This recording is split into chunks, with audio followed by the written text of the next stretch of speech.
Rajasthan mount Abu જ્ઞાન સરોવર ખાતે હારમની હોલમાં ભરૂચના ભાઈ બહેનો માટે ત્રિદિવસીય યોગ સાધના ભટ્ટીનું આયોજન કર્યું છે. જે યોગ ભટ્ટી તારીખ 15મી મે થી 18મી મે સુધી આમ 3 દિવસ સુધી યોગ ભટ્ટીનું આયોજન કરવામાં આવ્યું છે.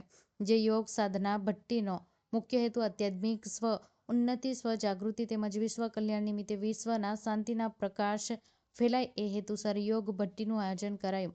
આ યોગ સાધના ભટ્ટી દ્વારા જે શાંતિ અને શક્તિના પ્રકાશની અને સકારાત્મક ઉર્જાના સંચાર થાય છે એ દ્વારા ન ફક્ત સ્વ પરંતુ આખા વિશ્વના વિઘ્ન દૂર થાય એ ઉદ્દેશ્યથી આ યોગ સાધના ભટ્ટીનું આયોજન કરાયું.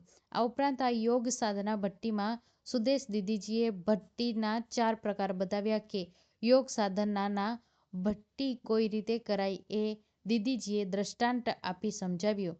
જેમ કે ધોબી મેલા કપડાને ધોવે છે એ જ રીતે યોગ સાધના દ્વારા આપણા મનના મેલ ધોવાય છે.